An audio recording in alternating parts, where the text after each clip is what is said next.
manusiawi.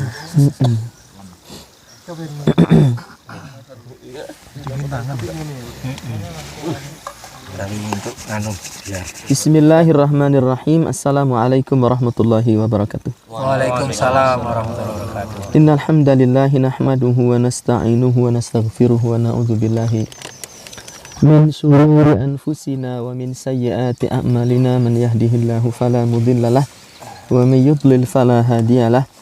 Wa asyhadu an la ilaha illallah wahdahu la syarikalah wa asyhadu anna Muhammadan abduhu wa rasuluhu sallallahu alaihi wa ala alihi wa ashabihi wa man tabi'ahum bi ihsanin ila yaumiddin, amma ba'du. Ikhwani fillah rahimani wa rahimakumullah wa a'azakumullah. Sebagaimana yang sudah kita sepakati bersama, kita berkumpul di telaga ini, di Telaga Segara Anak di Gunung Rinjani.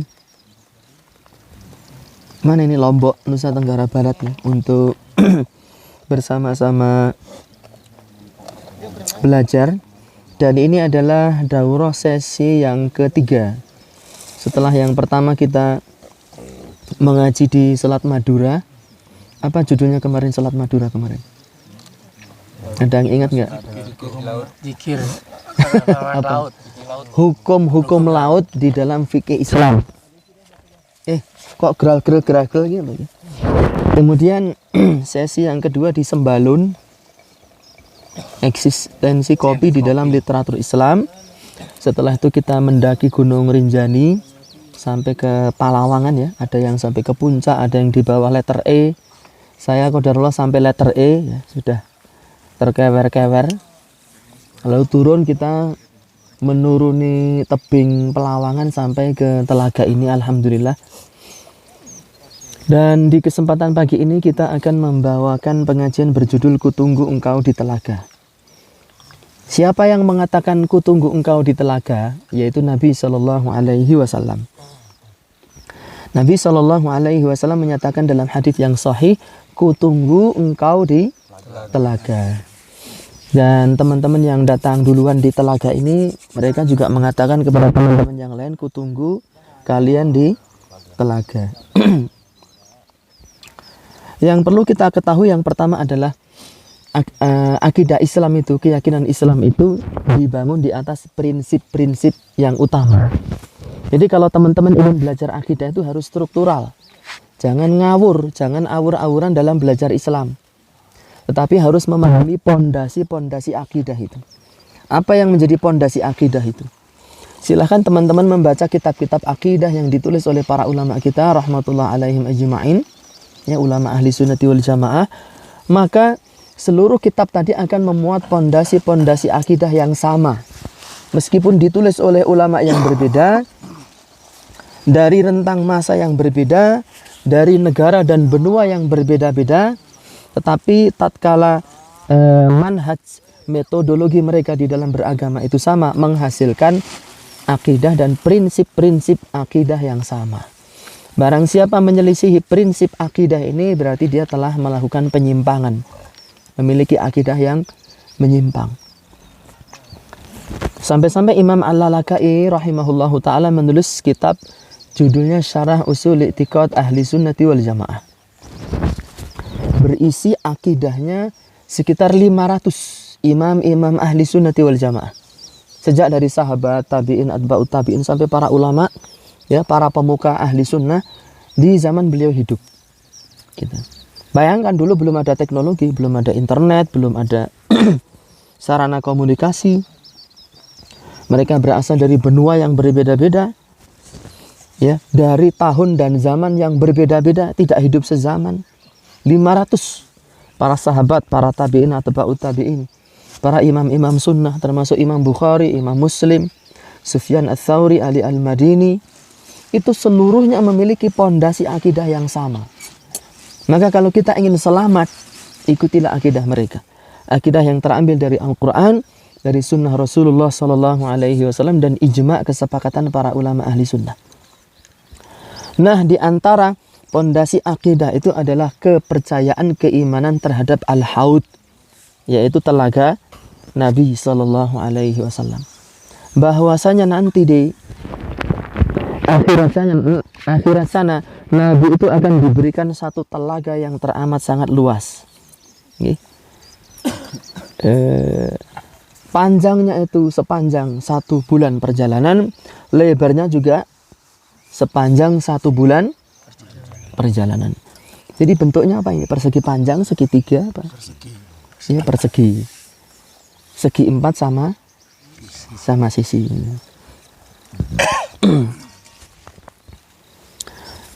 Jumlah gelasnya itu ka'ada din nujumi fis sama.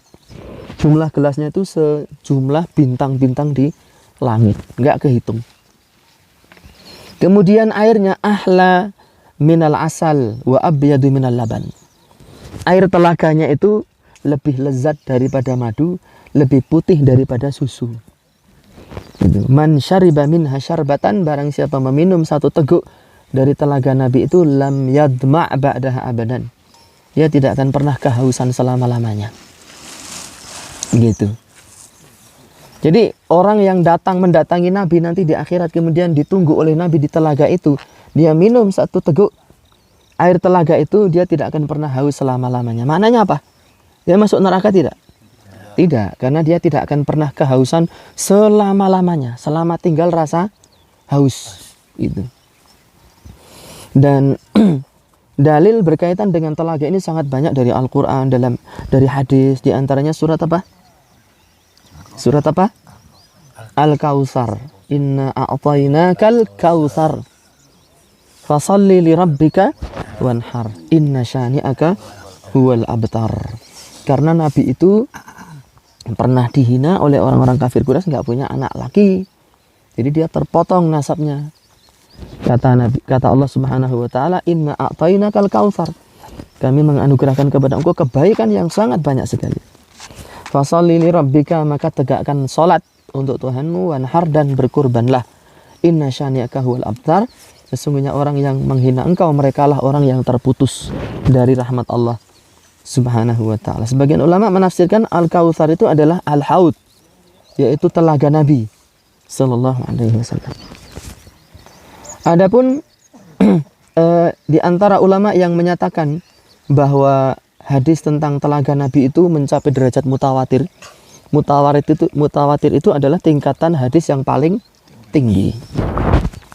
Itu Al-Imam Ibnu Utsaimin banyak sekali menukil bait syair di berbagai lokasi di kitab-kitab beliau. Di antaranya disebutkan dalam syair tersebut, mimma tawatara haditsu man kadzab wa man bana lillahi baitan wahtasab wa ru'yatun syafa'atun wal haud wa mashul khuffaini wa hadhi ba'd. Mimma tawatara, di antara hadis-hadis yang mutawatir adalah hadis man kadzab. Man kadzab itu man kadzaba alayya muta'ammidan falyatabawa maq'adahu minan nar. Barang siapa berani berdusta atas namaku, atas nama Nabi, maka hendaknya ia siap-siap mengambil tempat duduknya di neraka. Wa man bana lillahi baitan wahtasab.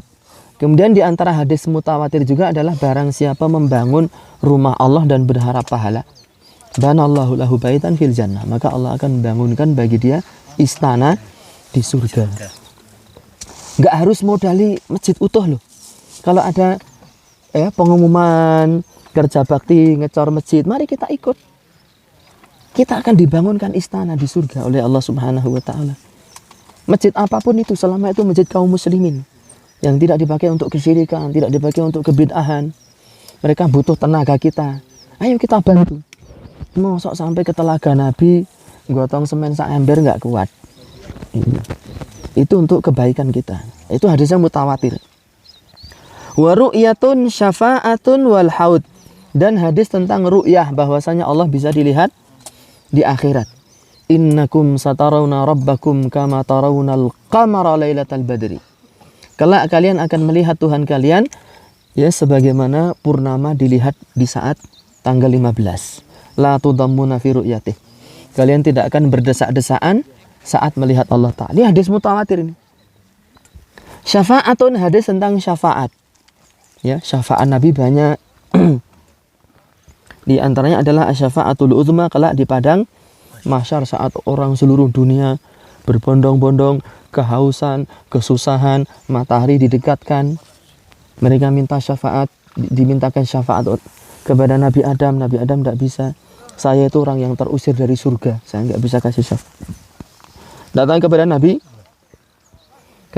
Nuh, saya nggak bisa. Dan nabi-nabi yang lain semua menolak. Lalu Nabi Muhammad bersujud di hadapan Allah, memuji Allah. Lalu terdengar suara, wahai Muhammad, angkat suaramu dan mintalah dan mintakan syafaat. Semua akan diijabah. Lalu Nabi memintakan syafaat untuk seluruh umatnya yang berhak menerima syafaat. Adapun yang tidak berhak, yang nggak dapat syafaat, nyeluring kata kita, ya gigit jari. Saat umat-umat yang lain, saat umat Nabi Muhammad yang lain dapat syafaat, dia nggak dapat. Karena dia terlalu banyak maksiat, banyak meninggalkan ajaran Nabi, menentang sunnah Nabi Shallallahu Alaihi Wasallam, baik dengan akalnya, ya, ataupun dengan hawa nafsunya, ataupun dengan adat istiadat yang dia fanatiki, dia fanatik kepada adat istiadat, lalu tidak mempedulikan perintah Nabi, kelak dia akan menjadi orang yang celaka dan binasa. Kemudian al-haud itu juga hadisnya mutawatir. Kemudian hadis wa mashul khuffaini wa hadhi ba'd. Hadis tentang mengusap alas kaki. Itu hadisnya mutawatir, teman-teman sekalian. Jadi saat kemarin kita menanjak gunung, mendaki gunung, lalu kita berwudu mengusap alas kaki begini. Itu hadisnya mutawatir juga. Seluruh sekte Islam menerima hadis ini. Kecuali satu sekte terlaknat namanya Syiah Rafidah yang mengajarkan kawin kontrak itu. Menikah hanya 1 malam, menikah hanya 3 malam, menikah hanya 1 bulan, namanya nikah mut'ah. Dia saja yang menolak hadis tentang mengusap alas kaki. Maka kalau ada ahli sunnah mengaku pengikut sunnah Nabi nggak mau mengusap alas kaki, hati-hati. Jangan-jangan dia terpengaruh apa ajaran sekte sesat Syiah. Kemudian di dalam Muqaddimah Risalah Ibnu Abi Zaid Al-Qayrawani, beliau juga menuliskan beberapa bait syair, dikatakan di sana, wa inna lil Mustafa haudan masafatuhu ma baina San'a wa Basra hakadha dzakara.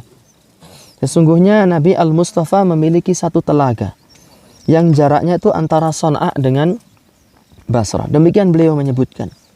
Ahla minal asal as-safi, rasa airnya lebih enak, lebih lezat daripada madu yang murni.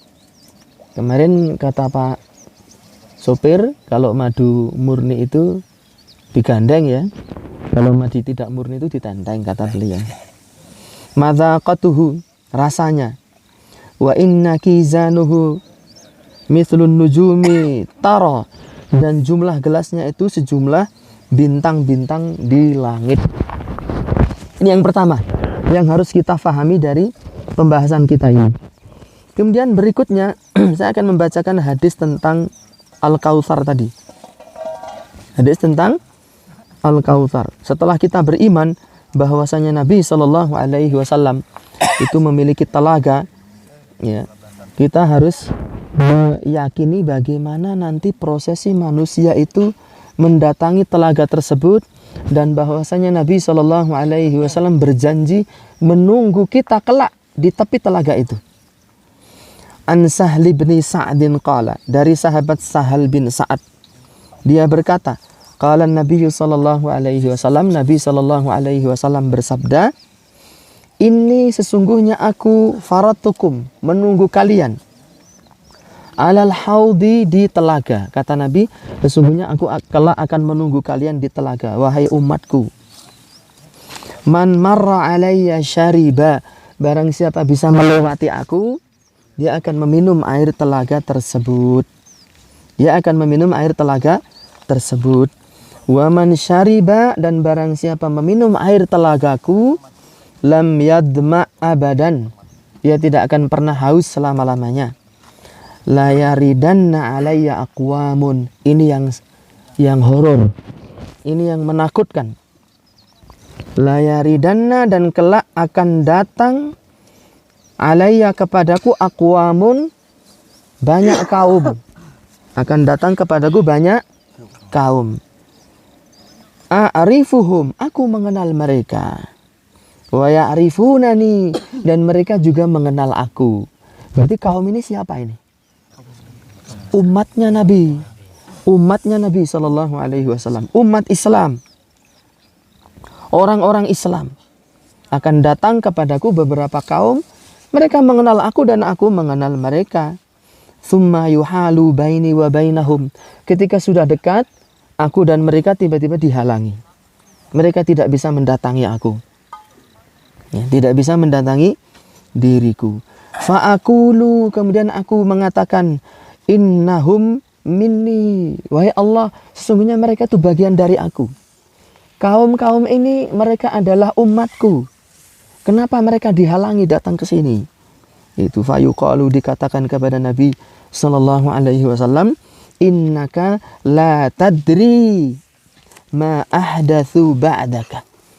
Hai Muhammad, sesungguhnya engkau tidak tahu mereka itu telah mengada-adakan sesuatu yang tidak engkau ajarkan. Hadis ini sekaligus memberi pelajaran kepada kita bahwa Nabi itu tidak mengetahui kejadian-kejadian yang terjadi di dunia setelah beliau meninggal. Itu. Mereka kaumku wahai Allah, mereka umatku wahai Allah. Kata Allah, mereka adalah satu kaum yang telah merubah agama Islam dan kamu tidak mengetahuinya. Sallallahu alaihi wasallam bersabda, suhqan suhqan. Sungguh celaka liman ghayyara ba'di, bagi orang-orang yang berani merubah-rubah agama setelahku. Rawahul Bukhari, ini hadis riwayat Bukhari nomor 6212. Wa Muslim, dan hadis riwayat Muslim nomor 2290. Jadi hadis ini hadis riwayat Bukhari Muslim. Para ulama tidak sedang mengarang-arang cerita. Bismillah. Kita bisa mengaji di pinggir telaga, menikmati segernya teh dan kopi. Tehnya sama, kopinya sama, tapi tempatnya yang berbeda. Nah, teman-teman sekalian, Al-Imam Asy-Syatibi rahmatullah alaih saat menafsirkan makna dari hadis ini, beliau mengatakan, wali qaulihi, berdasarkan sabda Nabi, qad baddalu ba'daka. Ini kaum ini telah merubah-rubah setelah engkau hai Muhammad. Walau kanal kufur, seandainya mereka ini orang kafir, laqala faqad kafaru ba'daka. Mereka ini telah kafir setelah engkau. Tapi kan tidak dikatakan begitu. Berarti mereka itu orang kafir tidak? Bukan. Mereka adalah umat Islam. Semoga kita tidak termasuk ke dalam kaum itu yang diusir dari telaga Nabi dengan penuh kehinaan. Wa aqrabu ma yuhmalu alaihi, dan penafsiran paling tepat adalah tabdilu sunnati, yaitu orang-orang yang merubah-rubah, mengotak-atik sunnah Rasulullah sallallahu alaihi wasallam, wa huwa waqi'un ala ahli bidah. Dan itulah yang dilakukan oleh para ahli bid'ah. Jadi orang-orang yang terusir dari telaga Nabi sallallahu alaihi wasallam, mereka adalah orang-orang yang berani merubah-rubah aturan yang sudah pakem, ajaran yang sudah diajarkan oleh Nabi sallallahu alaihi wasallam, lalu diotak-atik sama mereka. Syariat Islam yang sudah mapan itu diotak-atik, sehingga kelak ketika mereka akan mendatangi telaga Nabi, mereka diusir. Ya, ini hadis sahih riwayat Bukhari dan Muslim. Ikhwani fillah rahimani wa rahimakumullah wa a'azakumullah. Dan berikutnya hadis ini menerangkan kepada kita akan bahayanya berbuat bid'ah, yaitu mengotak-atik syariat Nabi Shallallahu Alaihi Wasallam. Kayak kita misalnya, kita ikut open trip ini, siapa yang jadi pemimpin di rombongan kita itu? Kang Adul kan?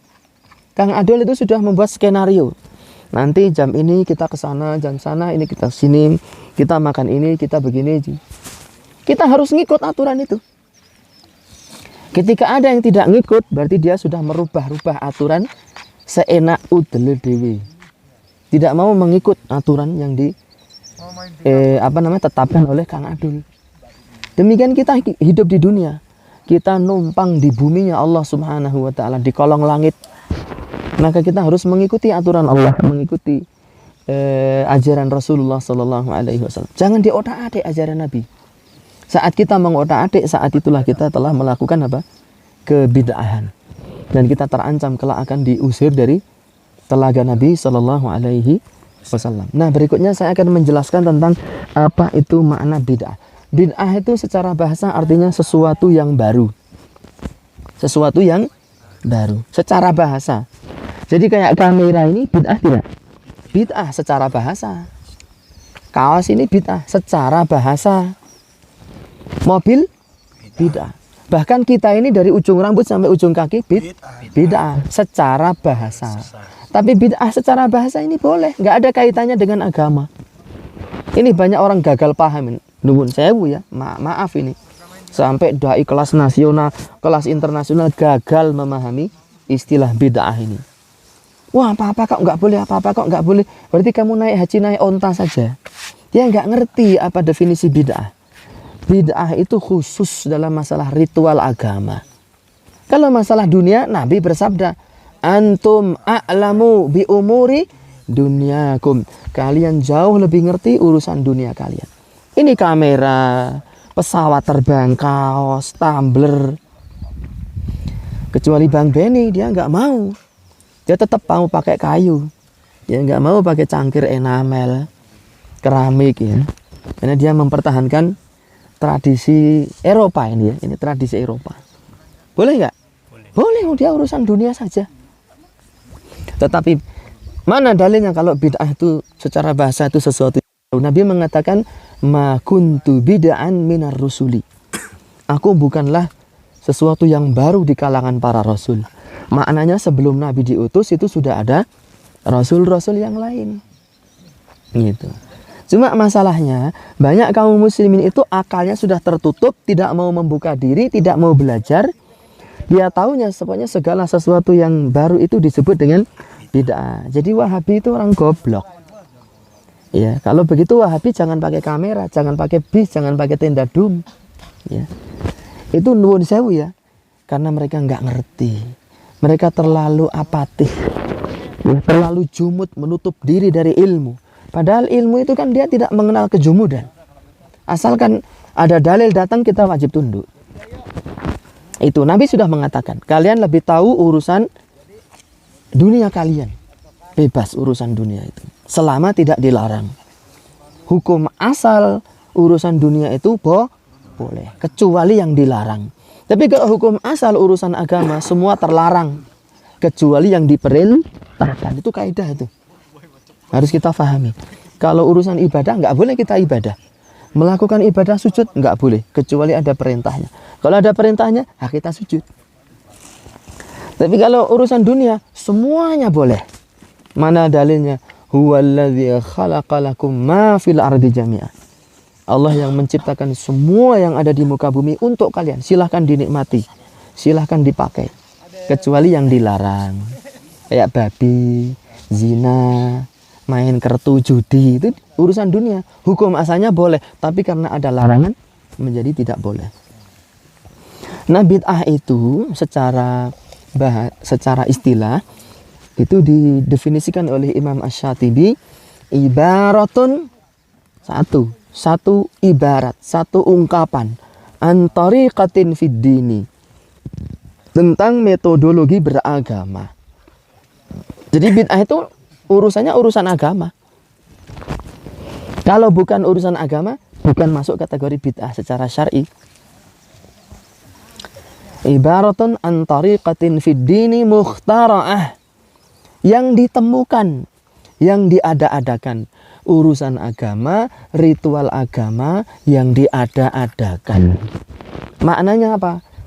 Al-Quran sudah komplit 30 juz, sunnah Nabi, hadis Nabi sudah selesai, Nabi sudah wafat, aturan agama semua sudah pakem, kok ada orang bikin aturan agama baru. Nah, itu namanya bid'ah. Ya, ibaratun antariqatin fiddin mukhtara'ah, metodologi dalam beragama yang diada-adakan. Jadi kalau urusan ibadah jangan mengada-ada. Kita ngikuti ibadah yang sudah dilakukan oleh Nabi. Dalam urusan ibadah loh ya. Bukan urusan kamera, bukan urusan kendaraan. Urusan ibadah kita ikut Nabi. Tudahi syariah ini yang banyak membuat manusia tertipu. Jadi bid'ah ini tudahi syariah, mirip sekali dengan syariat. Contohnya apa? Bid'ah yang mirip seolah-olah itu bagian dari agama padahal bukan agama. Apa contohnya? Misalnya tindakan terorisme, ngebom. Sebelum ngebom, Allahu Akbar, duar. Itu kan mirip ajaran agama ya. Tapi itu ajaran agama bukan? Terorisme itu. Bukan. Itu bid'ah itu. Ya. Kami berjihad. Jihad itu ada aturannya, Mas. Dalam Islam jihad itu harus izin kepada 3 orang. 3 kalangan. 1 izin kepada penguasa negara. 2 izin kepada orang tua. 3 izin kepada orang yang memberi kita utang. Jadi kalau antum berangkat jihad sendiri tanpa seizin pemerintah, itu bid'ah. Pemerintah ngizini tapi orang tua antum tidak ngizini, itu jihad yang bid'ah. Pemerintah ngizini, orang tua ngizini, orang yang ngutangi antum tidak ngizini, antum telah berbuat bid'ah. Maksudnya bagaimana? Misalnya saya punya utang sama Bang Beni, misalnya. Bang, saya mau berangkat jihad. Nah terus utangmu gimana? Lah utang saya berapa, Bang? Utangmu kan sama aku kan ada 20 juta. Ya gimana? Pokoknya saya pengen berjihad ini. Nggak bisa. Nanti kalau kamu mati yang nyaur siapa? Ya sudah abang ikhlaskan saja. Nggak bisa. 20 juta kok diikhlaskan gimana? Pokoknya saya nggak ngasih izin. Kamu lunasi utang dulu, baru kamu harap mati terserah sana. Kamu mau jihad terserah sana. Itu maksudnya. Tapi kalau Bang Beni nggak ngasih izin ke saya, kok saya nekat berangkat jihad. Itu bukan jihad, teman-teman sekalian. Berikutnya, jihad itu tidak boleh membunuh wanita, orang tua, dan anak-anak. Itu nggak boleh dibunuh. Wanita, orang tua, dan anak-anak. Itu hebatnya jihad Islam. Jadi kaum muslimin itu seorang yang gentle, gagah. Dia hanya membunuh musuh yang memang memerangi kita. Anak-anak, wanita, orang-orang tua. Nggak boleh dibunuh. Tapi kalau orang ngebom, bisa milih nggak? Nggak bisa, bleng mati kabeh anak-anak.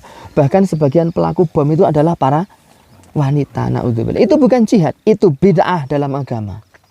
Paham ya? Tapi banyak orang tertipu karena apa? Tudahis syar'iyah. Bid'ah itu menyerupai, sehingga keberadaan bid'ah itu hanya difahami oleh para penuntut ilmu syar'i. Orang-orang yang ngaji, di mana mereka berada? Di masjid ngaji, di kantor ngaji, ya, di kampus jalanan ngaji, di gunung ngaji, di telaga ngaji. Pokoknya kuat dilakoni, ora kuat ditinggal ngaji. Mereka yang memiliki basirah, ilmu. Oh itu dia berjihad, dia sesuai syariat. Enggak, dia bukan jihad. Dia tidak berjalan di atas metodologi Islam. Dia menyelisihi ijma' para ulama ahli sunnati wal jamaah. Begitu. Beribadah ya, dengan nyanyi-nyanyian. Apakah antum bisa bayangkan Nabi dan para sahabat beribadah sambil joget-jogetan? Bisa bayangkan nggak antum? Na'udzubillahi min dzalik. Ulama kita aja nggak ada kayak gitu. Itu bagian dari bid'ah. Tapi dengan nyanyian ini kita jadi tambah khusyuk. Kita jadi tambah ikhlas. Patokannya itu bukan khusyuk, bukan ikhlas. Patokannya adalah ikhlas. Kemudian ibadah kita sesuai dengan syariat yang diajarkan oleh Nabi Sallallahu Alaihi Wasallam. Ingat, dalam urusan ibadah. Kalau urusan dunia monggo, antum mau pakai merek mountain ringkir yang kayak apa juga dipersilahkan. Itu definisi bid'ah. Kita udah berapa menit ini? 29 menit. 20, saya tambahkan lagi ya. Tentang bahayanya atau dalil tercelanya bid'ah. Kenapa bid'ah itu kok menjadi sebab orang terusir dari telaga Nabi? Mana dalil-dalil yang menjelaskan bahwasanya kebid'ah itu sesuatu yang buruk di dalam agama? Di antaranya firman Allah Subhanahu wa taala ya, di dalam surat Al-An'am. Surat apa? Al-An'am ayat 153. Allah taala berfirman, wa anna hadza sirati mustaqiman fattabi'uhu. Wa anna hadza, dan bahwasanya ini sirati adalah jalanku, mustaqiman yang lurus. Itu kata kemarin saudara kita kan, Lombok itu artinya lurus, mustaqiman. Maka hendaknya para kaum muslimin, wabil khusus kaum muslimin di Lombok ini, mereka menempuh jalan yang lurus. Fattabi'uhu, maka ikutilah jalan yang lurus ini. Wala tattabi'us subula, dan jangan kalian mengikuti jalan yang ke kanan dan ke kiri. Jangan mengikuti jalannya orang yang ekstrim kanan dan ekstrim kiri. Fatafarraqa bikum an sabilihi, sehingga kalian akan terpecah-pecah, terpencar-pencar, saling menjauh dari jalannya Nabi sallallahu alaihi wasallam. Dzalikum wassakum bihi, inilah yang diwasiatkan kepada kalian, la'allakum tattaqun, agar kalian menjadi orang-orang yang bertakwa. Syekh Sa'id Al-Qahtani di dalam kitab beliau Nurus Sunnah wa Dzulumatul Bid'ah mengatakan, Fassiratul mustaqim, jalan yang lurus itu huwa sabilullah alladzi da'a ilaihi, itu adalah jalannya Allah, yang mana seluruh manusia diajak untuk menempuh jalan tersebut. Wa huwa sunnatu, dalam jalan yang lurus itu adalah sunnah Rasulullah sallallahu alaihi wasallam. Sunnah itu kullu ma sadara anin nabi, semua hal yang bersumber dari nabi. Min kaulin, baik berupa ucapan, au fi'lin atau perbuatan, au takririn atau persetujuan, au sifatin atau sifat-sifat, khalqiyatan kanat am khuluqiyah, sifat fisik maupun sifat non fisik, itu semua disebut sunnah, dan kita diperintahkan untuk mengikuti sunnah Rasulullah sallallahu alaihi wasallam. Wasabilu hiya sabilu ahli ikhtilaf, afwan, wasubulu, adapun jalan-jalan tadi itu. Jadi kan Allah mengatakan ini jalanku yang lurus, ikutilah dia, jangan mengikuti jalan yang kanan kiri itu. Apa itu subul? Kata beliau, wasubulu hiya subulu ahli ikhtilaf al-haidin anis sirati wa hum ahli bidah.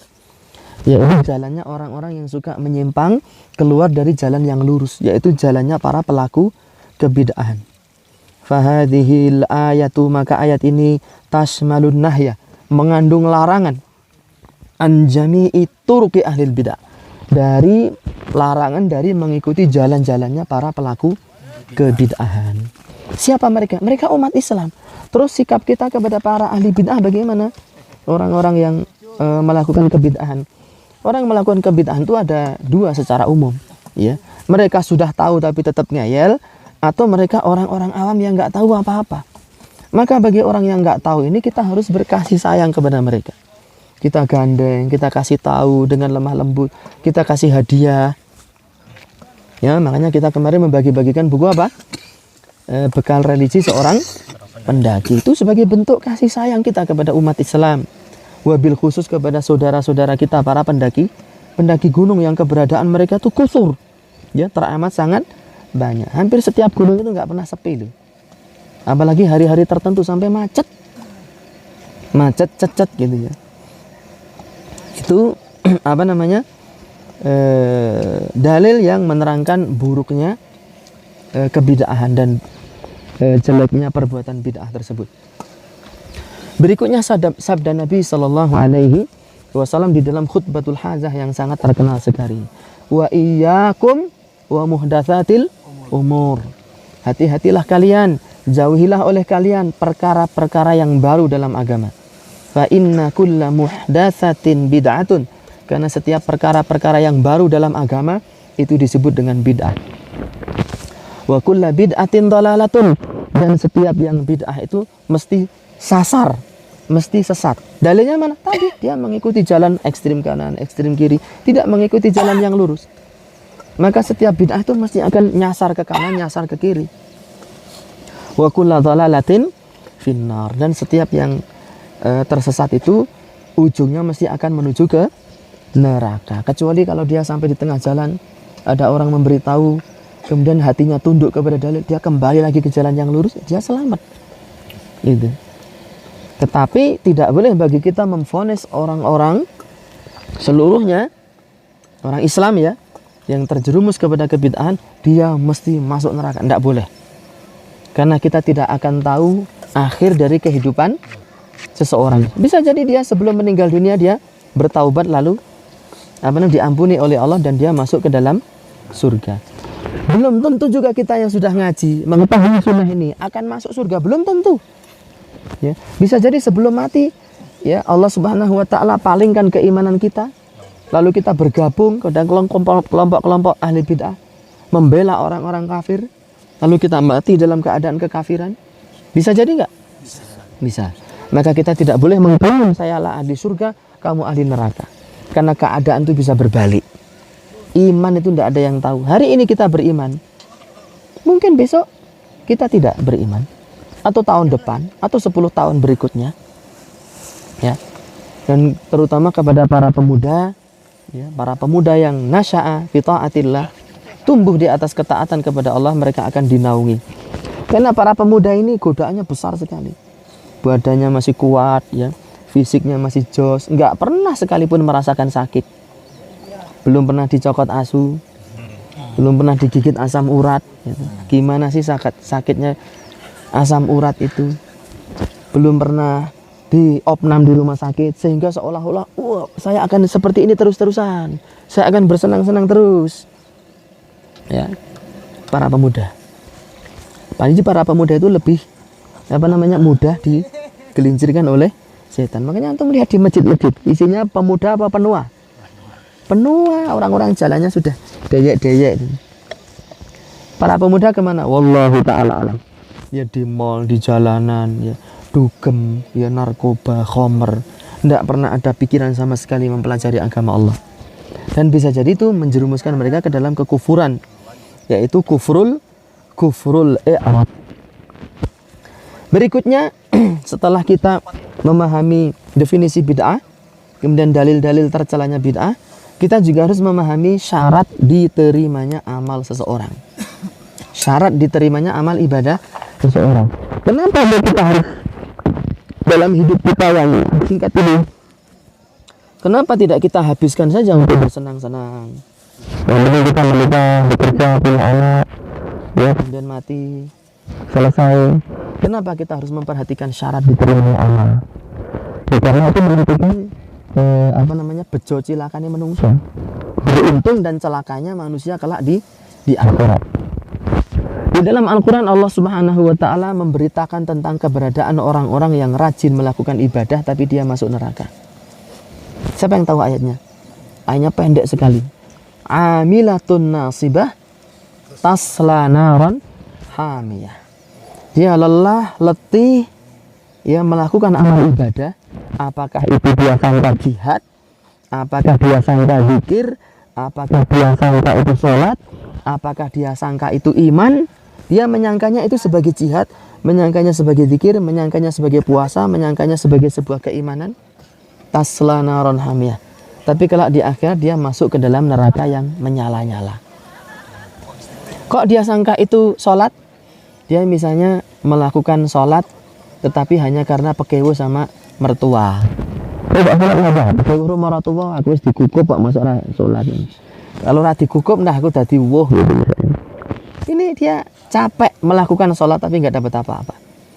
Rubba qa'imin laisa lahu min salatihi ila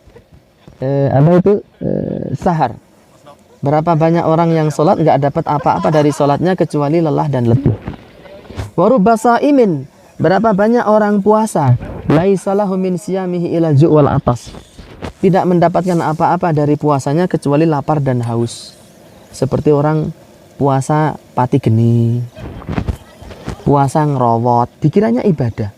Puasa wisol, tiap hari puasa terus. Padahal nggak boleh tiap hari puasa terus, kecuali bulan Ramadan. Di luar itu nggak boleh tiap hari puasa terus. Paling banter itu puasa Daud. Hari ini puasa, besok enggak, puasa lagi, enggak, puasa lagi, enggak gitu. Kalau dia puasa terus, dia amilatun nasibah, capek beribadah, tasla naron hamiyah, tapi masuk neraka. Masuk saya berdosa gara-gara saya puasa? Enggak. Sampean tidak berdosa gara-gara puasa, tapi sampean berdosa karena membuat aturan baru di dalam agama. Padahal yang berhak membuat aturan siapa? Allah Subhanahu wa ta'ala. Nabi pun enggak berhak. Nabi hanya menyampaikan risalah Allah kepada kita. Jadi Allah pembuat syariat, Nabi mengajarkan syariat, kita memiliki kewajiban tunduk dan patuh kepada syariat tersebut. Contoh yang zikir, dikiranya dia zikir, ya, tapi ternyata enggak. Ternyata tidak diterima oleh Allah. Syarat diterima amal satu, harus apa yang pertama? Islam dulu. Harus Islam. Mukmin muslim. Kalau orang tidak beragama Islam, dia sedekah sebesar gunung Uhud juga nggak akan diterima. Ya. Mana dalilnya? Innad dina indallahil Islam. Sesungguhnya agama di sisi Allah hanya Islam. Wa may yabtaghi ghairal islami dinan falay yuqbala minhu. Barang siapa membawa agama selain Islam tidak akan pernah diterima. Wa huwa fil akhirati, dan kelak di akhirat minal khasirin, dia termasuk orang-orang yang rugi. Jadi kalau pengen amal ibadah kita tidak masuk Islam. Ada baru mengatakan, wah Allah itu kok tidak adil ya. Lah kenapa? Misal orang-orang kafir dia itu baik hati, suka menolong, rajin menabung, menghormati guru, menyayangi teman. Masuk dia masuk neraka hanya gara-gara mangani wa asu misalnya. Tapi kan dia orang baik, ada pengemis kasih duit, ada orang cacat diopeni, dikasih nafkah. Masuk dia masuk ke dalam neraka. Berarti Allah kan tidak adil. Jawabnya Allah itu maha adil. Dr. Zakir Naik itu memberikan ilustrasi begini. Ada mahasiswa daftar ke universitas. Daftar, bayar SPP, ikut kuliah, garap tugas, nulis skripsi, lulus. Ada satu mahasiswa juga gitu. Ikut kuliah, garap tugas, ya, nulis skripsi, KKN, tapi begitu wisuda nggak dikasih ijazah. Loh, ini Pak Rektor ini nggak adil. Kenapa? Teman-teman saya semua dikasih ijazah di wisuda, kok saya enggak? Nilai saya bagus, saya kuliah masuk terus, saya nulis skripsi, kok saya enggak dikasih ijazah? Rektornya menjawab, karena dulu kamu tidak daftar. Coba, kamu tidak daftar. Kira-kira rektornya adil apa tidak? Adil sudah. Tapi kan saya capek kuliah. Lah sing ngongkon sapa? Yang nyuruh kamu kuliah sapa? Wong kamu nggak daftar kok kamu kuliah. Kamu nggak daftar kok kamu nulis skripsi. Aku iki wong apa piye? Sama juga orang beramal ibadah. Dia harus daftar dulu. Caranya daftar gimana? Asyhadu alla ilaha illallah wa asyhadu anna Muhammadan Rasulullah. Baru diterima amal ibadahnya. Baru diterima skripsinya. Baru dikasih ijazah, kan gitu. Baru dimasukkan ke dalam surga. Ya kamu capek amal ibadah kayak apa, kalau nggak masuk Islam nggak akan diterima. Jelas ini ya. Ini semua sekte Islam menerima itu. Syarat yang kedua, ikhlas. Wa ma umiru illa liya'budullaha mukhlishina lahuddin. Mereka tidak diperintahkan kecuali untuk mengikhlaskan, ya, peribadahan mereka kepada Allah Ta'ala. Dalam ayat yang lain Allah Ta'ala mengatakan, Qul inna salati wa nusuki wa mahyaya wa mamati lillahi rabbil alamin. Katakan, sesungguhnya salatku, ibadahku, sembelihanku, hidupku, matiku, aku persembahkan seluruhnya kepada Allah. Kalau ada orang menyembelih hewan, dipersembahkan kepada Dewi Rinjani misalnya, ya tidak akan diterima. Atau membelih potong kebu, dipersembahkan kepada Nyi Roro Ngibul, tidak akan diterima itu. Nyi Roro Ngibul itu. Tapi harus dipersembahkan untuk Allah semata. Iyyaka na'budu wa iyyaka nasta'in. Hanya kepada Engkau ya Allah kami beribadah, hanya kepada Engkau ya Allah kami meminta perlindungan. Jangan pernah sekali-kali minta perlindungan kepada dedemit, kepada lelembut. Umat Islam minta perlindungan hanya kepada Allah. A'udzubillahi minasyaitonirrajim. Apa jin penunggu telaga, jin penunggu pelawangan, jin penunggu samit, jin penunggu sembalun, jin penunggu torean, nggak ada urusan kita. Karena kita hanya beribadah kepada Allah Subhanahu wa taala. Gitu. Jadi pendaki yang bertauhid itu bergenggeng dia. Awas sini ada sarang demit, mbak men, sarang demit. Dia numpang, kita juga numpang. Apa lo? Gitu. Sama-sama numpang di bumi Allah. Kewajiban kita beribadah kepada Allah. Syarat yang ketiga, amal ibadah yang diterima, yaitu al-mutaba'ah, mengikuti ibadahnya Rasulullah Sallallahu Alaihi Wasallam. Kalau kita sudah masuk Islam, kita ibadahnya ikhlas, tapi ibadah kita tidak mengikuti aturannya Nabi, nggak akan diterima. Jadinya apa? Amilatun nasibah tasalanaron, capek beribadah masuk ke dalam neraka. Na'udzubillahi min dzalik. Nah, berkaitan dengan mutaba'ah ini, Al-Imam Ibnu Utsaimin rahimahullahu ta'ala menjelaskan di dalam syarah hadis Arba'in, ya, syarah Arba'in An-Nawawiyah, bahwa kesesuaian ibadah kita dengan ibadah Nabi itu satu hal yang harus. Man amila amalan laisa alaihi amruna fahuwa rad. Barang siapa melakukan ibadah yang tidak ada perintahnya dari kami, maka ibadah itu ditolak. Itu. Nabi juga mengatakan, khudzu anni manasikakum. Ambillah dari aku manasik-manasik kalian. Kalau teman-teman haji, teman-teman umroh, ini ritual haji, ritual umroh semua harus cocok dengan aturannya Nabi. Enggak ada Nabi mengajarkan ngusap-ngusap Ka'bah, nangis diambungi Ka'bah. Yang dicium itu hanya satu, Hajar Aswad. Jangan cium-cium Ka'bah, nangis itu enggak boleh itu. Ya. Kemudian tanah dibagi, tolah-toleh, nggak ada orang ngambil tanah, dikantongi, dibuntel kain kafan, go jimat, ini bacaan jerot, moncrot gitu. Ini nggak boleh seperti itu. Sholat antara sofa dan marwah. Ragam bid'ah saat manasik itu banyak sekali. Kemudian apa ini namanya raup, ya, pakai air zam-zam dipakai buat raup dulu, dihabis biar badannya itu saya adalah zam-zam man gitu misalnya. Saya adalah manusia zam-zam gitu. Nggak ada itu para sahabat melakukan itu. Ya, yang disunahkan adalah meminum air zam-zam. Seperti itu. Nah, berkaitan dengan mutabaah ini, Al-Imam Ibnu Utsaimin mensyaratkan ada 6 hal. Ya, jadi ibadah kita itu harus mencocoki syariat Nabi dari 6 sisi. Yang pertama dari sisi tempatnya. Saat kita melakukan ibadah, tempatnya harus cocok dengan tempat yang diperintahkan oleh Nabi. Seperti orang tawaf. Tawaf itu hanya boleh di Ka'bah, nggak boleh di tempat lain tawaf. Antum tawaf misalnya pelari trial namanya. Trial ya. Saya pengen mengelilingi Gunung Rinjani 7 kali misalnya. Setiap kali melewati sembalun memberi isyarat gini terus dicium. Itu nggak boleh kayak itu. Atau tawaf mengelilingi pohon besar keramat, nggak boleh. Mengelilingi rumah, ya, keraton, mengelilingi benteng, mengelilingi macam-macam, nggak boleh. Jadi tempat ibadah harus cocok dengan sunnah Nabi. Kalau tawaf ya di Ka'bah, ibadah haji ya di Mekah sana.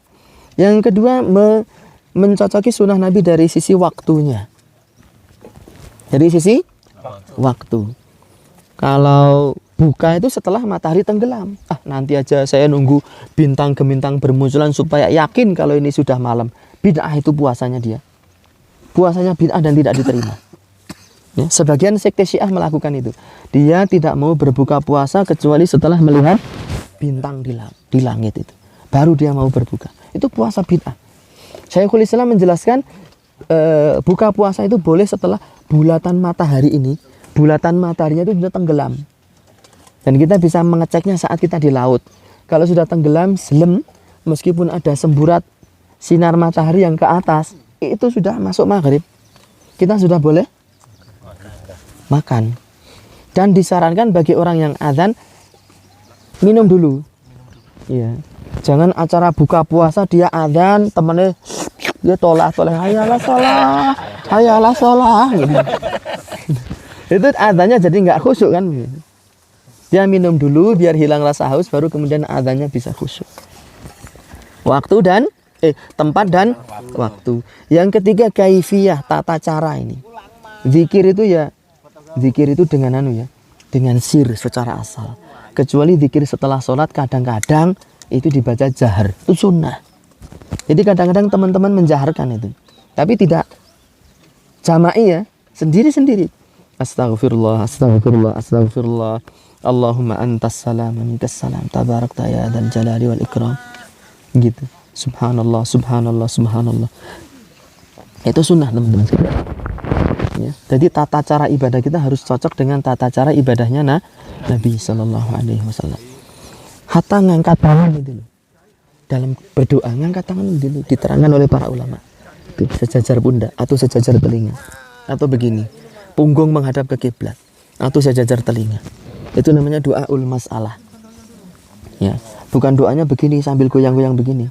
Allahumma ighfir lil muslimin wal muslimat. Itu orang kuburan itu.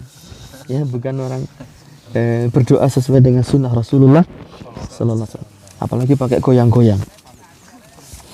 Jadi tempatnya, waktunya, tata caranya. Yang keempat adalah sebabnya. Kenapa kamu sholat saat memasuki masjid? Ya, Nabi menjadikan masuk masjid itu sebagai sebab untuk melakukan sholat. Setiap orang yang datang ke Segara Anak, dia harus sholat 2 rakaat. Sholat apa? Tahiyatul Segoro misalnya, atau Tahiyatul Danau, gitu. Enggak ada. Atau antum mau sholat Idul Fitri, sebelum duduk sholat. Sholat apa? Tahiyat lapangan. Enggak ada ya. Jadi sebabnya ini harus sesuai dengan syariat Islam. Yang kelima apa? Jenis. Saat kita berkurban, jenisnya itu harus sesuai dengan sunnah Nabi. Kalau antum berkurban menyembelih kuda, itu berarti antum berbuat bid'ah. Tidak akan diterima, bahkan dapat dosa. Karena Nabi nggak pernah kurban pada kuda. Ada kuda nggak di zaman Nabi? Ada. Halal apa haram kuda ini? Halal. Kenapa Nabi tidak berkurban dengan itu? Ya itu bukan syariat. Kalau pengen berkurban sesuai syariat, potonglah unta, sapi kerbau, kambing ataupun domba. Kurban belajaran. Lah kan liwat jaran kan lebih berenergi. Lebih enak. Kena nggo jamu, ya sikile mancal-mancal. Dan harganya lebih mahal. Duit yang saya pakai beli juga duit halalan thayyiban mubarakan fi. Masa saya berdosa gara-gara saya sedekah daging kuda? Jawabnya tidak dosa karena bersedekah, tapi berdosa karena membuat aturan sendiri dalam beribadah. Menyelisihi aturan Nabi dari sisi jenis. Kemudian yang keenam apa ya? Waktu. Oh iya, jumlah. Harus sesuai dengan syariat Nabi dari sisi jumlah. Kalau tawaf di Ka'bah ya 7 kali. Wah, Allah tak kasih murah, saya pengen 15 kali. Itu malah jadi bid'ah ujungnya. Sofa Marwah berapa kali? 7 kali. Dari Sofa ke Marwah 1, dari Marwah ke Sofa 2, 3, 4, 5, 6, 7. Mulai dari Sofa, selesai di Marwah. Jangan dikurangi, jangan ditambah. Ya, angkanya sudah pakem. Jangan juga menentukan bilangan-bilangan sendiri yang tidak pernah ditentukan oleh Nabi. Seperti kamu zikir harus 5.000. Harus 5.000, harus 5.000. Ini dalilnya dari mana?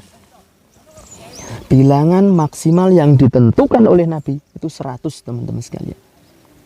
Saat coba antum cari dalam hadis-hadis Nabi. Apakah Nabi memerintahkan berzikir lebih dari 100? Tapi boleh nggak berzikir lebih dari 100? Boleh, tapi jangan membatasi bilangan tertentu. Paham? Antum mau baca la ilaha illallah, la ilaha illallah, sak kemenge silahkan. Tapi jangan la ilaha illallah minimal harus 5.000. Minimal harus 5.000. Lah minimal 5.000 itu loh dalilnya mana? Makanya yang ada malah dia kejinan, kesurupan, kerasukan setan. Setan datang. Makanya para ulama salaf mengatakan al-bid'atu ahabbu ila iblis minal maksiat. Bid'ah itu lebih dicintai iblis daripada maksiat. Karena pelaku maksiat, saya tahu itu maksiat. Saya ngerti saya berdosa. Suatu saat saya akan bertobat. Tapi nek pelaku bid'ah, sampean tobat. Jangan melakukan zikir seperti itu. Lah aku ki zikir akan tobat. Kamu yang bertobat melarang orang zikir. Kamu yang bertobat melarang orang ziarah kubur. Kita tidak melarang ziarah kubur. Ziarah kubur itu tujuannya satu, mendoakan orang mati. Yang kedua, mengucapkan salam. Yang ketiga, mengingat-ingat mati. Ziarah kubur pengen supaya usahanya sukses. Ziarah kubur pengen baca Quran di kuburan, sholat di kuburan. Itu yang dilarang. Tapi ziarah kubur sesuai syariat itu sangat bagus. Jadi teman-teman kalau nggak membiasakan diri ziarah kubur, mulai sekarang biasakan ziarah kubur untuk mengingat mati. Itu syarat diterimanya apa? Amal. Sudah berapa menit? 57. Sisa waktu yang ada saya ingin menyampaikan secara ringkas penyebab orang-orang itu melakukan kebid'ahan. 1. Al-jahlu. Kejahilan. Kebodohan. Karena orang tidak mau mengkaji ayat-ayat Allah, tidak mau mempelajari sunnah Rasulullah Sallallahu Alaihi Wasallam. Obsesinya yang paling tinggi itu adalah mengumpulkan harta. Ngaji ra penting nggih apa ngaji? Buat apa kita ngaji? Kayak ora sugih. Ya. Tidak bikin seneng, mendingan hura-hura. Gitu. Yang kedua ittibaul hawa, mengikuti hawa nafsu. Saya tuh pernah ketemu sama seorang waktu saya kursus bahasa Inggris di sebuah tempat kursus itu English area. Teman saya itu namanya Amin, mohon maaf ya, kesamaan nama di luar tanggung jawab penceramah. Jadi Amin ini tiap hari puasa terus, tapi dia tuh orangnya baik. Saya tanya, Min, ada apa? Kamu itu cinta nggak sama Al-Quran? Oh, saya cinta mati sama Al-Quran. Itu kan kitab suci umat Islam. Kamu cinta nggak sama Nabi? Oh, saya cinta sama Nabi. Nabi Muhammad itu orang nomor 1 yang paling saya cintai. Kamu tahu nggak kalau puasa tiap hari itu di dalam Al-Quran nggak ada. Nabi itu juga nggak pernah puasa tiap hari sepanjang masa kayak kamu ini. Dia bilangnya gimana? Oh, kalau untuk urusan ini saya nggak mau tahu. Pokoknya kiblat saya kiai saya. Kiai saya nyuruh saya itu puasa tiap hari. Jadi saya puasa tiap hari karena kiai saya itu jauh lebih ngerti terhadap Al-Quran. Jadi selama kiai saya nyuruh, saya akan, itu namanya ittibaul hawa dan at-taqlidul a'ma. Apa namanya? Membabi buta di dalam mengkultuskan seseorang yang dia itu tidak maksum, tidak terjaga dari kesalahan dan dosa. Kemudian at-ta'alluqu bisyahwat, dia senantiasa bergantung kepada syahwatnya. Itu menjadi sebab seseorang melakukan bid'ah.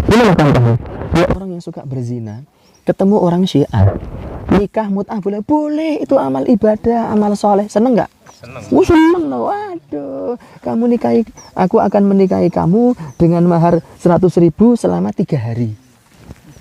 Itu menurut sekte Syiah sah, dan itu pusatnya sekarang ada di negara Iran sana. Ya. Dan Syiah itu agama bikinan orang Yahudi. Kemudian ada orang Yahudi mati kan, katanya otaknya pisah dari kepalanya, jatuh di Kawah Rinjani. 2 bulan yang lalu apa ya? Ya, jatuh. 180 katanya. Jatuhnya itu. 180 meter jatuhnya. Mas Rizky termasuk ikut yang evakuasi. Ketika ada itu orang dari Israel yang jatuh ke kawah itu. Kemudian juga al-i'timad 'ala al-'aqlil mujarrad, bersandar kepada kemampuan akal semata. Ini saya perlu menjelaskan agak panjang berkaitan dengan akal ini. Akal manusia itu hebat apa lemah? Lemah. Akal manusia lemah. Apa buktinya? Kita tidak mengetahui jumlah idep bulu mata yang tiap hari kita lihat. Siapa yang tahu jumlah bulu matanya? Nggak ada. Menurut saya itu 60. Kalau nggak percaya silahkan dihitung. Saya nggak mau ngitung. Ya. Akal kita mampu nggak menghitung jumlah pori-pori di dalam tubuh, di seluruh tubuh kita? Mampu? Nggak usah pori-pori, seluruh rambut yang tumbuh di badan kita. Uang bulu mata aja nggak tahu, apalagi seluruh rambut. Itu menunjukkan lemahnya akal. Jadi jangan pernah menuhankan akal, apalagi menolak ayat karena nggak masuk akal, menolak hadis karena tidak masuk akal. Orang-orang kafir Quraisy itu menolak Nabi Isra Mi'raj karena menurut mereka nggak masuk akal. Nah, Nabi Muhammad ini gila, ya, nggak masuk akal. Dia masuk dari Mekah menuju ke Palestina, lalu terbang ke langit 7, kembali ke Mekah hanya dalam waktu semalam. Muhammad ini gila, nggak masuk akal dia. Itu perilaku orang-orang kafir Quraisy. Tapi umat Islam selama ada ayatnya, hadis Nabi sahih, mereka akan menerima itu tanpa babi bu lagi. Sami'na wa ata'na. Adapun orang-orang kafir, sami'na wa asoina. Kami mendengar, tapi kami maksiat. Kami nggak mau menerima hadis Nabi. Gitu. Ya, jadi sampai-sampai seorang yang dianggap cerdas namanya Fakhruddin Ar-Razi, itu pentolan ilmu kalam, di akhir kehidupannya dia bingung, ruwet.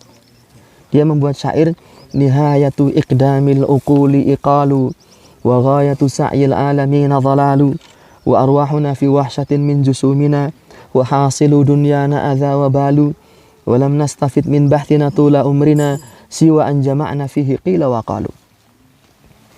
Kesudahan dari orang yang senantiasa mengedepankan akal adalah kebingungan, muter-muter. Ya. Kemudian arwahnya terasa liar. Antum lihat orang-orang liberal, liar enggak mereka? Liar. Seluruh larangan agama diterjang sama dia. Masa LGBT kok nggak boleh, nggak masuk akal. LGBT itu kan panggilan hati. LGBT itu adalah seorang lelaki yang terperangkap dalam diri seorang wanita yang terperangkap dalam diri wanita. Mereka tuh nggak mau jadi LGBT, tetapi itu panggilan lubuk hati yang paling dalam katanya. Mereka nggak bisa mengingkari hati nurani. Itu bukan hati nurani, itu setan itu. Sehingga mereka melegalkan LGBT. Nikah beda agama nggak apa-apa, nikah sesama jenis nggak apa-apa, bahkan di luar negeri menikah dengan anjing pun nggak apa-apa. Ya. Jadi pengantin laki-lakinya itu misalnya namanya Nelson apa siapa, pengantin wanitanya itu Kire. Naudzubillah min dzalik. Ya, kepada Mbak Kire dipersilahkan untuk menyuapi suaminya. Aduh, wong edan. Ini menurut mereka itu masuk akal gitu loh. Itu akal yang rusak. Maka jangan pernah menilai ayat, menilai hadis dengan akal kita. Kita ini siapa kok menilai Allah? Aturan Allah dinilai sama kita. Kita yang dinilai oleh Allah, bukan kita menilai Allah Subhanahu wa taala. Tapi kebanyakan orang dan banyak sekali manusia itu kan akal sehingga mereka terjerumus ke dalam perbuatan bid'ah. Syekhul Islam di dalam kitab Dar'ut Ta'arudi Aqli wan Naqli mengisahkan Nabi Nuh yang mengajak anaknya beriman naik ke dalam kapal. Ya bunayya irkam ma'ana. Wahai anakku, ini ayat Al-Quran ya. Wahai anakku, mari ikut naik ke kapal bersama kami.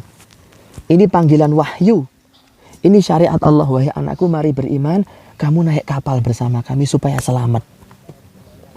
Tapi anaknya Nabi Nuh ini membantah wahyu tadi dengan akalnya. Apa dia bilang? Sa'awi ilal jabal. Saya akan mendaki gunung. Jadi Nabi pun mendaki gunung Uhud. Orang kafir ada juga mendaki gunung. Tinggal kita termasuk pendaki yang bertauhid apa pendaki yang klenik kan gitu. Sa'awi ilal jabal. Saya akan naik ke atas puncak gunung. Ya'simuni minal ma, yang akan melindungi aku dari banjir bandang. Lihat, syariat datang ditolak dengan akal. Apa yang terjadi? Fahala bainahumal mauju, keduanya dipisahkan oleh gelombang yang sangat besar. Wa kana minal mughraqin. Anaknya Nabi Nuh ini termasuk ke dalam orang-orang yang binasa dan celaka. Lalu Syekhul Islam bilang begini, demikianlah nasib setiap orang yang menolak wahyu Allah dengan akalnya, maka ia akan terjerumus ke dalam kebinasaan, ke dalam kecelakaan. Ya, karena dia menolak syariat dengan akalnya. Maka jangan pernah, walaupun kita belum bisa menerima syariat itu, minimalnya kita diam. Jangan malah membantah dengan akal kita. Wah, mosok pakai jilbab. Jilbab itu kan untuk orang-orang Arab, banyak debu, sehingga kepalanya dijilbabi biar nggak kena debu. Oh, kita di Indonesia subur makmur kok pakai jilbab. Jadi jilbab itu nggak usah, nggak wajib. Itu orang yang menolak syariat Islam dengan akalnya. Dia akan binasa. Dia akan terjerumus ke dalam hawa nafsu, kebid'ahan terus menerus, dan Allah tidak memberi petunjuk sampai akhirnya dia dijerumuskan ke dalam api neraka. Naudzubillahi min dzalik. Yang berikutnya at-taqlidu wa ta'assub. Ya, taklid membabi buta dan fanatik kelompok. Fanatik sekte, fanatik aliran. Ada nggak orang fanatik? Banyak. Orangnya tekoran ya, Iwan. Dia sudah gabung sama ormas tertentu, ya, majelis taklim tertentu, sekte tertentu. Pendapatnya itu bertentangan dengan dalil. Dia lebih mengikuti ormasnya. Dia lebih mengikuti sektenya. Tidak peduli dengan dalil. Tidak peduli dengan ayat. Tidak peduli dengan hadis Nabi Sallallahu Alaihi Wasallam. Misalnya ada satu sekte itu menolak adanya syafaat Nabi. Dia memberikan doktrin kepada pengikutnya begini, bahwa orang Islam yang masuk neraka tidak akan pernah bisa keluar selama-lamanya. Ada dalilnya nggak? Ada, kata dia. La tufattahu lahum abwabus sama, ya, wa la yadkhulunal jannata hatta yalijal jamalu fi samil qiyad.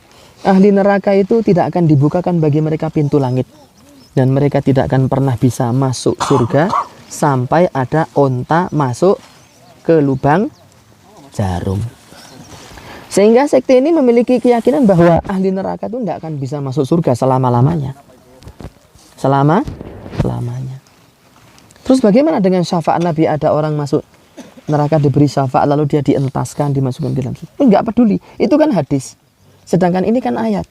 Ayat bertentangan dengan hadis. Kita pakai ayatnya, hadisnya dibuang. Dia menolak sunnah Nabi SAW.